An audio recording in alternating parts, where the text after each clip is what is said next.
से 10% का जो कॉन्सेप्ट रखा गया है, लेकिन 5% मान लेते हैं अपन, उनके लिए 35% मान लेते हैं अपन, तो उनके लिए 35% और जो बाकी के जो एस्पायरेंट्स हैं उनके लिए 40% का जो ये मिनिमम क्वालिफिकेशन जो डिजिट डिसाइड किया गया है, वो बड़ी प्रॉब्लम का सबब बन रहा है।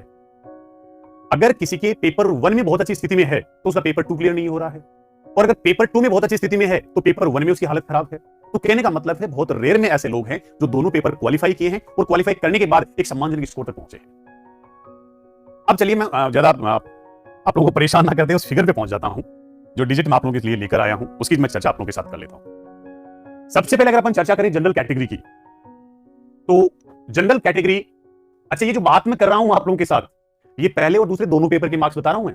कुछ लोग सोच रहे होंगे कि 150 क्वेश्चन थे ऑप्शनल में, मल्टीप्लाई बाय 2 तो 300 का, तो 300 में से बता रहे होंगे। नहीं, 300 में से नहीं बता रहा, ये पहले और दूसरे दोनों पेपर की मार्क्स बता रहा हूं मैं टोटल।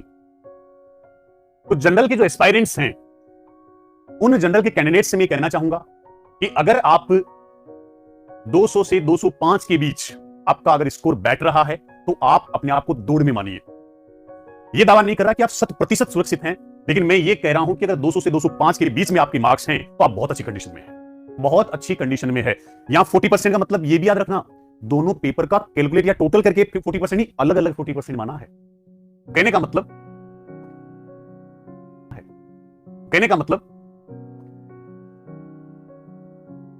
75 क्वेश्चन थे पेपर 1 में, मल्टीप्लाई बाय 2 150। अगर 75 में से 30 क्वेश्चन जिसके सही है तो वो 40% के आंकड़े तक पहुंच रहा है। और मैं ऐसे एक नहीं, कम से कम 250-300 लोगों को जानता हूं जिनके सब्जेक्ट वाले पेपर में, पेपर 2 में, उनके 150 में से 100 प्लस का स्कोर उनका हो रहा है। लेकिन जब पेपर 1 की बात करते हैं तो किसी के 21 बन रहे हैं, किसी के 25 बन रहे हैं, किसी के 29 बन रहे हैं, किसी के बराबर 30 बन रहे हैं। उनकी हालत खराब है। तो सोच के देखिए, पेपर 2 में 100 प्लस क्वेश्चन की बात कर रहा हूं, ये मार्क्स की बात नहीं कर रहा मैं।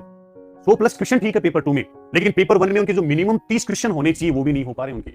अच्छा, एक तो ऐसे भी मैं दोस्त को जानता हूं जिसके पेपर 2 में 130 क्वेश्चन सही हैं, जो मेरे को लग रहा है शायद राजनीति विज्ञान के विद्यार्थी होने के नाते एक अजूबा कहूंगा मैं उनको, कि ऐसे पेपर के लेवल में अगर आप 150 में से 130 क्वेश्चन करेक्ट कर रहे हैं, लेकिन उनका देखिए मामला, पेपर 1 में 25 पे अटके हुए हैं वो।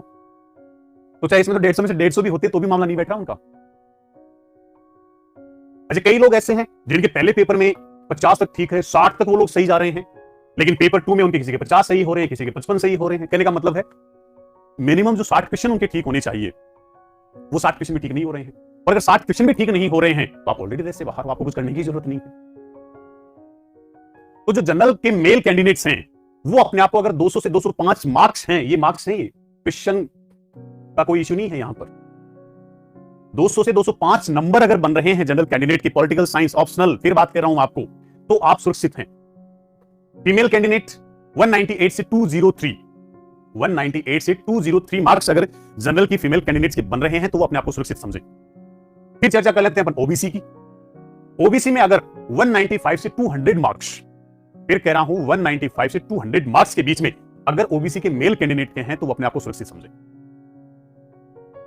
अगर ओबीसी फीमेल की मैं बात करूं तो 190 से 195। ईडब्ल्यूएस के संदर्भ में अगर मैं चर्चा करूं तो 185 से 190 मेल कैंडिडेट्स और 182 से 187 फीमेल कैंडिडेट्स। अब आगे एक बार एससी एसटी से पहले मैं चर्चा करना चाहूंगा एमबीसी की। एमबीसी में अगर 190 से 195 मेल कैंडिडेट के बन रहे हैं तो वो अपने आप को 100% सुरक्षित समझे। फिर कह रहा हूं आरपीएससी का ऑफिशियल डाटा नहीं है ये, ऑफिशियल डेटा नहीं है ये केवल और केवल बहुत प्रकार के रिसोर्सेज के द्वारा, आप जैसे जो लोग मेरे तो जुड़े हुए हैं, लाइव जुड़े हुए हैं मेरे साथ, ऑनलाइन ऑफलाइन क्लास में जो लोग जुड़े हुए हैं, उन लोगों के द्वारा दिया गया अपना एक मार्क्स का ब्यौरा है, उसके बेसिस पे मैं चर्चा कर रहा हूं।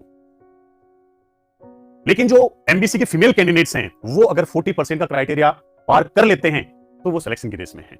और अब चर्चा कर लेता हूं जो भाई बहन अनुसूचित जाति और जनजाति से हैं, एससी एसटी से हैं, उनका जो मिनिमम क्वालिफिकेशन डिसाइड किया गया है 35%। अगर 35% आपके बन रहे हैं तो आप 100% रेस में समझिए अपने आप को। और देखिए, इस बात से भी इनकार नहीं किया जा सकता कि शायद कुछ एक सीटें आपको खाली नजर आए। आरपीसी कुछ रिजल्ट्स आई हैं अभी और उनमें कुछ स्पेसिफिक कैटेगरीज में सीटें खाली रही हैं, एक भी कैंडिडेट वहां पर क्वालिफाई नहीं हुआ। वैसा ही कुछ राजनीति विज्ञान स्कूल व्याख्याता परीक्षा परिणाम 2022 में भी आपको देखने को मिल सकता है। अगर ऐसा होता है तो इसको आश्चर्य ना समझे। चलिए बलवन जी, बहुत अच्छा लगा तो दोस्तों ये कुछ डिजिट्स हैं, कुछ फिगर्स हैं जो मैंने आप लोगों के साथ साझा किए। ये कोई भी आधिकारिक आंकड़ा नहीं है, आरपीएससी के द्वारा जारी की गई फाइनल कट ऑफ नहीं है, ये केवल मेरा एक मूल्यांकन है जिसके बेसिस में आप लोगों के साथ जानकारी साझा कर रहा हूं। अंतिम